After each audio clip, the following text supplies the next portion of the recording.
Você já pensou, ao dar descarga no vaso sanitário, que a mesma água suja pode ter destinos muito diferentes? Em uma grande cidade como Xangai, ela pode passar por uma estação de tratamento de esgoto com dezenas de milhares de metros quadrados. Já em uma região montanhosa e remota, ela pode precisar apenas de um pequeno tanque enterrado no solo. Um atende milhões de pessoas, o outro atende apenas algumas famílias, mas ambos conseguem atingir os padrões de descarte. Por que existe uma diferença tão grande? Hoje, com animação 3D, vamos entender a lógica do tratamento de esgoto nas cidades, vilas, áreas rurais e residências isoladas. Quando uma cidade tem mais de 1 milhão de habitantes, a quantidade de esgoto gerada por dia pode chegar a centenas de milhares de toneladas. Nesse caso, só é possível depender de uma grande estação centralizada de tratamento. O esgoto produzido pelas residências primeiro segue pela rede pública de tubulações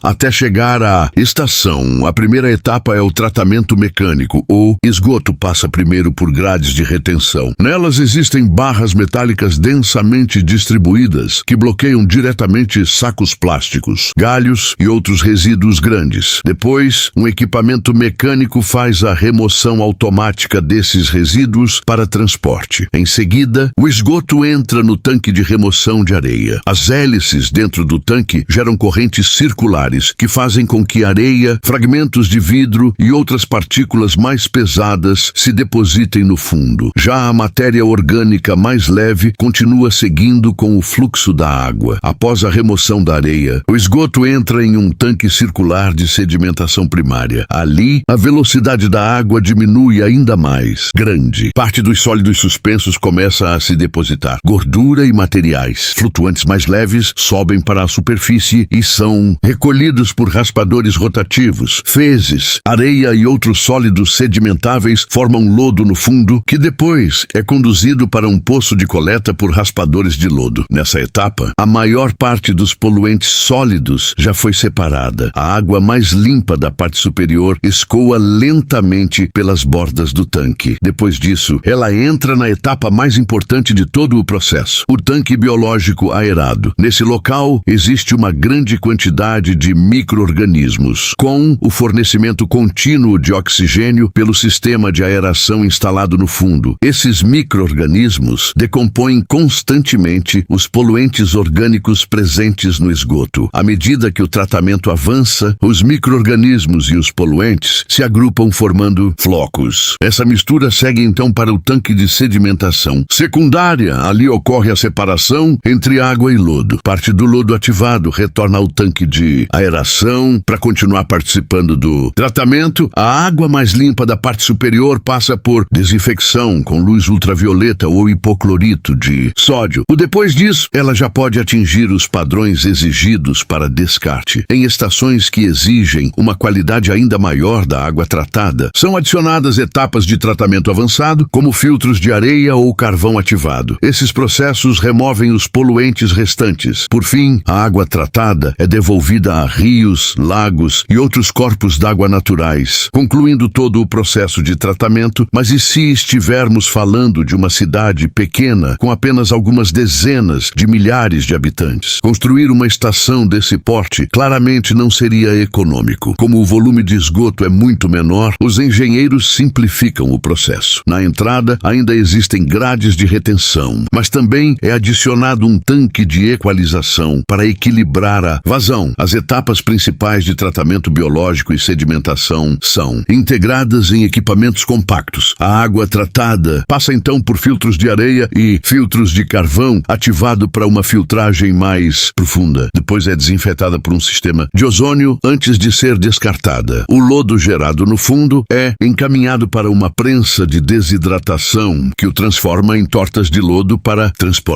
Esse sistema compacto ocupa pouco espaço e pode ser instalado rapidamente. Ele atende bem às necessidades das pequenas cidades. Mas e se for apenas uma vila rural comum? Nas áreas rurais, o maior problema já não é tratar o esgoto, mas sim coletá-lo. Como as casas ficam espalhadas, o custo de instalação das tubulações é muito alto. Por isso, muitas regiões rurais utilizam sistemas descentralizados de tratamento de esgoto. Normalmente, toda a estação fica enterrada no subsolo. O esgoto passa por etapas de sedimentação, tratamento biológico biológico e desinfecção antes de ser descartado. Na superfície, geralmente, só são visíveis as tampas de inspeção e a sala dos equipamentos. Isso economiza espaço e não afeta o ambiente ao redor. Esse tipo de estrutura, compacta e de baixo custo de construção, tornou-se uma das formas mais comuns de tratamento de esgoto em áreas rurais. Por fim, existem os casos em que há apenas algumas casas isoladas. Nessa situação, não há necessidade nem mesmo de construir uma pequena estação. Os engenheiros concentram todo o processo de tratamento em um único tanque subterrâneo. Esse equipamento é conhecido como sistema integrado, enterrado de tratamento de esgoto. Quando o esgoto doméstico entra no equipamento, ele passa sucessivamente pelas etapas de sedimentação, aeração biológica e desinfecção. Todo o processo de purificação acontece automaticamente. Como tudo fica no subsolo, normalmente só é possível ver algumas tampas de inspeção e uma pequena caixa de equipamentos. Portanto, desde uma estação de tratamento urbana, ocupando dezenas de milhares de metros quadrados, até um equipamento enterrado que atende apenas algumas famílias, o tamanho pode mudar bastante, mas o objetivo é sempre o mesmo: fazer com que o esgoto atinja os padrões de descarte exigidos. Quando vocês visitam o interior, já viram esse tipo de pequeno equipamento de tratamento de esgoto nas vilas ou comunidades?